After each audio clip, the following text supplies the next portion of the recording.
A gente, tipo, não luta por conta de uma vida, a gente luta por toda a vida.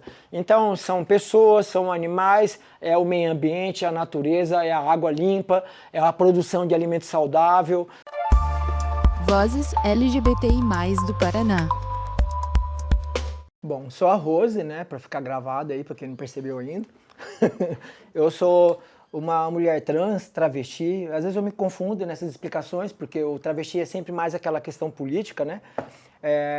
Sou branca, tenho cabelos grisalhos, estou vestida com a bandeira do orgulho e do nosso coletivo estadual LGBT da MST. Sou bissexual, não monogâmica, vegana, anarquista. Sou natural do Rio Grande do Sul, mas paranaense já, de viver aqui já há mais há 30 anos, entendeu? Né? Não bicho do Paraná, né? Bicha do Paraná, talvez. Né? Por conta de estar aqui há muito tempo. Minha família é estabelecida aqui, né?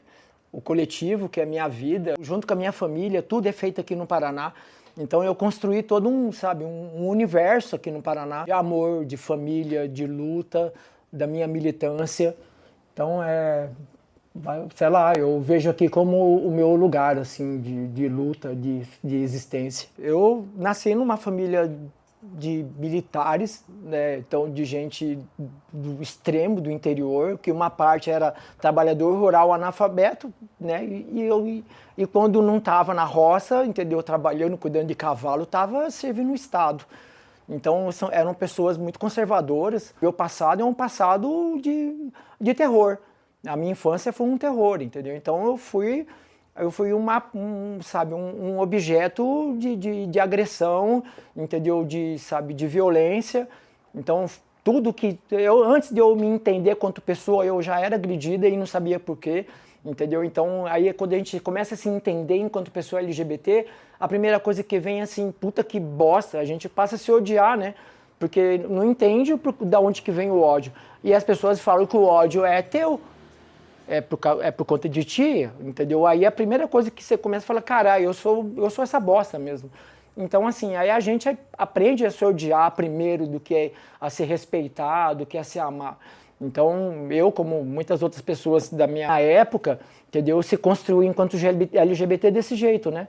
Se odiando enquanto pessoa LGBT, enquanto pessoa trans. Eu não tive infância, eu não lembro de ter sido criança. Eu lembro de estar o tempo todo tendo que me defender de tudo. De gente querendo me agredir, de gente me estuprando, de gente me batendo, de gente me excluindo dos lugares.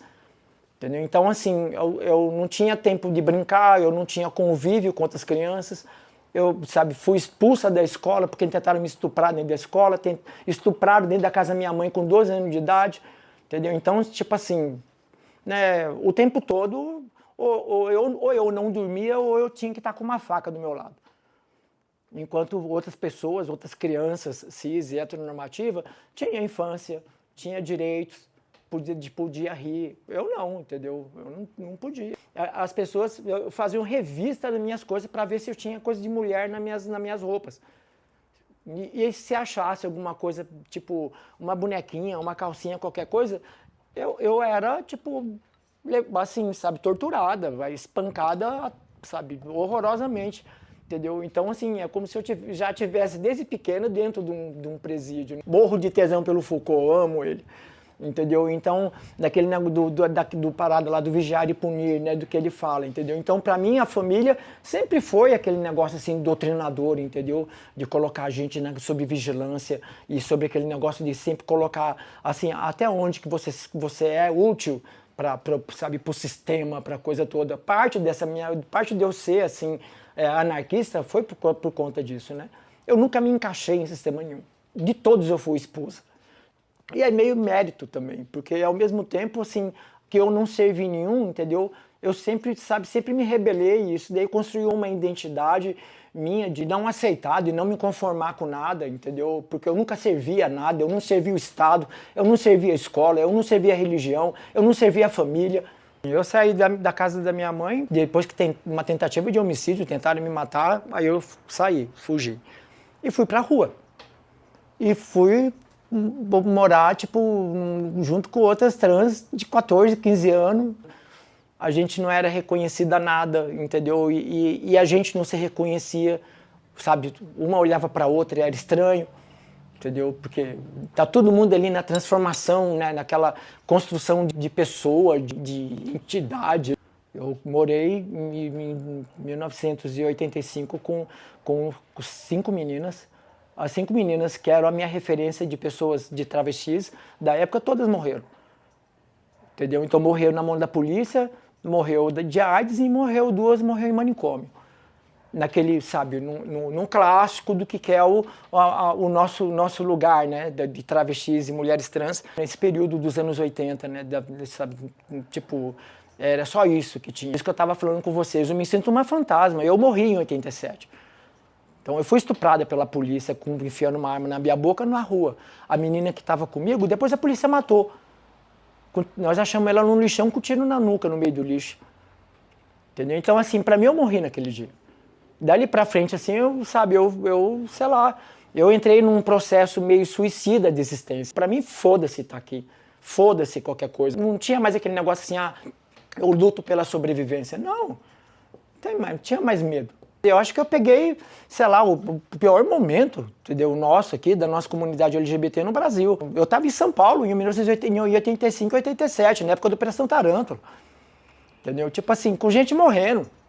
Depois veio a porra da AIDS. Então, quer dizer, assim, sabe, era tudo no foda-se mesmo, assim, sabe? Tipo, acabou, ué. O que a gente tá fazendo aqui? Todo mundo morreu, entendeu? Aí, nesse tempo, aí eu conheci um amigo meu, que é amigo meu há mais de 40 anos, que é o Aldrin, músico de uma banda punk, na época a banda é chamada Desentiria. Fudido, né? Também anarquista, tudo. Aí ele pegou e falou assim, quer ir no lugar comigo? Eu conheci ele na rua. Quer ir no lugar comigo? Eu falei, vamos, mas não tem problema lá? O pessoal lá não vai dar cara? Eu falei, não, ali ninguém liga pra isso. Ninguém liga, vai tudo. Vai mendigo, vai as travestis, vai os nóia da rua, todo mundo vai lá, ouve um som, divide o gole e era um rolê punk. Entendeu? Aí foi a primeira vez, de verdade, que eu socializei.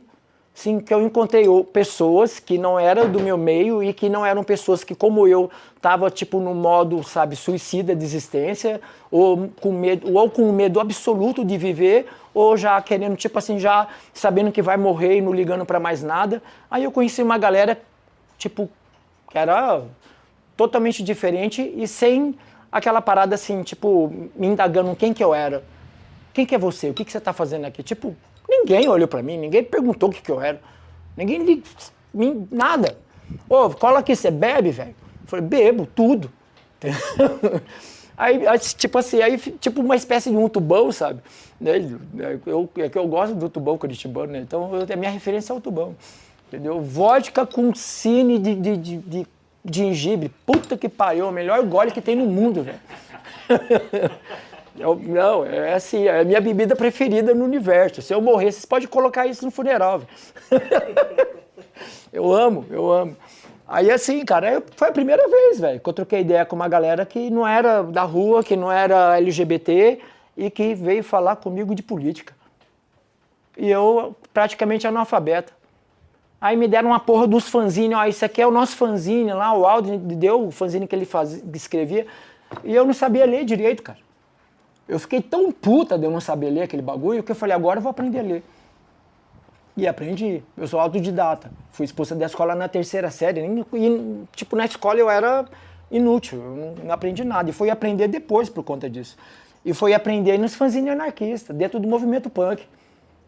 Entendeu? Aí onde eu entrei na minha primeira ação de militância, que foi dentro do movimento de proteção ambiental. Na época, assim, existia a militância LGBT era bem pouca e muito fechada, né? Não eram espaços, assim, sabe, acessíveis, né? A galera tava em gueto o tempo todo em guerra e eu não tava, assim, né, naquele meio lá onde a galera fazia a militância LGBT. Eu tava, eu e um monte de outros. A militância foi me levando para ações onde eu fui me diversificando, porque eu sou boa de resolver as coisas, eu sei resolver os problemas, entendeu? Então eu sou, sabe, nessa parte eu sou, assim, eu tenho essa competência de fazer isso. E as pessoas sabem que eu sou isso. E as pessoas, quando me veem trabalhando, falam assim, a gente precisa de alguém como você para fazer tal coisa. Entendeu? Então a gente estava criando várias ações, assim, que era de proteção e apoio para pessoas LGBTs aqui em Paranavaí. que já vinha de um primeiro movimento que a gente teve em Maringá, que era um movimento de travestis e mulheres trans, profissionais do sexo, que a gente começou em Maringá, no começo de 2010, sei lá, por aí. Não tinha um nome, era como se fosse um movimento de travestis e mulheres trans profissionais do sexo, uma rede de apoio. Todas as meninas trans daqui, todas eram puta, todas eram profissionais do sexo. E vivia aqui no interior. E não existia nada. Por mais que existisse militância LGBT aqui, a militância LGBT não atendia a gente. Ela não tinha um olhar específico para as travestis que viviam da prostituição no interior do estado. É uma realidade que, na verdade, as pessoas não queriam ver mesmo. Entendeu? Porque é absurdo. E a gente começou a se organizar em Maringá. Aí depois tivemos um espaço na UEM, que é a universidade daqui de Maringá. Abriu um espaço fudido pra gente. Dentro da universidade conhecemos outras pessoas trans, que foi as primeiras 2 pessoas trans que passaram na universidade, as 2 primeiras aqui da região do Noroeste. A gente começou a se estruturar com essas pessoas que eram fora. Tipo, puta que pariu, a gente tem uma porra de uma estudante universitária no nosso meio, que nunca teve. Por conta de a gente desenvolver esse trabalho em Maringá, a gente começou a criar o trabalho de proteção com as meninas, de orientação. Aí depois o pessoal de outras militâncias foi se relacionando comigo, entendeu? Por conta disso. Aí o pessoal partidário, durante a pandemia o pessoal da MST, a gente fazia uma campanha pequena de distribuição de alimento, nós o coletivo. Aí falou, peraí, vocês precisam de alimento? A gente tem alimento. E nós entregamos 8 toneladas de alimento durante a pandemia, só o coletivo. Entendeu? Com ação junto com o MST. Isso só naquele período. Não vou falar de hoje para frente. A gente perdeu a conta. Entendeu? Que a gente nunca parou de fazer alimento e de entregar alimento. Então, por exemplo, a pandemia levou a gente para trabalhar com o MST. E o MST me vendo, entendeu? Começou também a formação do coletivo LGBT dentro do MST. Também eu fui para o coletivo de mulheres do MST, porque me viram como uma pessoa ativa, uma pessoa, sabe, que trabalha. A gente pega pessoas que são do campo, LGBTs do campo, que estão numa situação de abandono, de morte, e a gente consegue colocar essa pessoa num atendimento de justiça, levá-la numa acessibilidade de direito.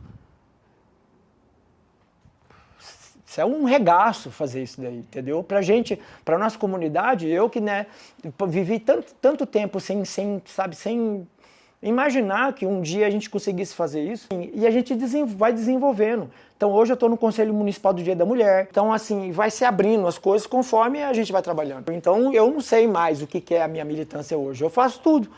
Entendeu? Então, desde o movimento vegano, entendeu? Dentro do movimento de luta antirracista, antifascista, de mulheres, entendeu? Tipo, a gente vai se abrindo no leque porque, assim, toda causa é nossa causa. Né? Toda causa de direitos humanos, toda causa de justiça tem que ser defendida, tem que ser, colocada ali, entendeu? Como uma obrigatoriedade de quem é da militância. E esses dias atrás eu estava discutindo com o pessoal, que é os marxistas pau no cu, sei lá, não sei achar outro termo, entendeu? Lá do pessoal, do povo do PCO, né? Porque o identitarismo atrapalha a luta da causa trabalhadora. Eu falei, meu amor, onde é que eu sou trabalhadora? Eu não sou reconhecida como trabalhadora, eu sou travesti. Você já viu falar puta, que puta é trabalhadora? Você já viu o Estado reconhecer a prostituição como trabalho? Vocês reconhecem a prostituição como trabalho? Então eu não sou nada, amor, eu não sou trabalhadora. Eu não sou respeitada nem como ser humano. Então a sua causa trabalhista está muito longe da minha luta de sobrevivência. Eu ainda estou lutando pelo direito de fazer xixi e cocô na porra de um espaço. E ele está falando assim, não, mas você tem que... Isso é identitarismo, woke. Fala, woke é meu cu. Entendeu? Vai lá ser travesti aqui no interior aqui, para falar de cultura woke. Vem aqui ser viada aqui na roça. Uma viada, sabe, uma gay POC aqui, onde o pessoal te pega de soco na rua, num dia claro desse. E o povo vai bater palma de você apanhando aqui. Vai bater palma, vai falar que a culpa é sua. Você apanhou porque a culpa é sua. Aí assim, sabe? Aí as pessoas vêm falar, entendeu? Que a gente divide a militância, que a gente separa a militância. Se não existir diversidade dentro da militância, não existe militância. O coletivo ele surgiu essa ascensão bolsonarista. Né? Então, na virada de 2018. A comunidade criou o coletivo. por conta da minha casa ser uma casa de abrigar pessoas LGBTs. Então, assim, quando começou a perseguição de pessoas LGBTs na conta do aumento do bolsonarismo e daquela coisa assim, agora nós vamos matar os viados, agora acabou com esse negócio de ideologia de gênero e não sei o que, tipo, esses discursos, eles se afirmaram, né, tipo, com veemência, assim, com agressividade. Todas as pessoas que eram LGBT correram para minha casa. E eu estava no grupo de estudos lá da Unespar. A gente tinha todo um trabalho de discussão de gênero, trabalho, políticas públicas e combate, entendeu, com essas questões de LGBTfobia e tudo mais. E tinha, acho que 4 pessoas LGBTs dentro do grupo. Aí foi aí onde eu lancei. Falei, gente, é o seguinte, a minha casa já virou um abrigo de LGBT. Agora a gente é obrigado a se organizar. A gente se autogestiona com princípios de esquerda, extremamente com foco antifascista, tipo, é um negócio que a flechinha aqui, entendeu? Que tá no coração da gente. A gente é antifascista indiscutivelmente em qualquer ação nossa. Então, tipo assim, é um coletivo político com princípio de formação política. Me perguntaram para mim uma vez qual que era a minha inspiração de luta. Não tenho nenhuma. É costume. Eu luto desde que eu sou gente, desde que eu respiro. Eu luto por costume. Eu não tenho esperança que vai melhorar o mundo, que a sociedade vai se desenvolver para uma coisa evoluída, que todo mundo vai se amar, todo mundo vai ser humano, vai ser respeitador de direitos. Não, eu não acredito nisso. Mas eu luto mesmo assim. Eu luto porque eu sei que tem que lutar.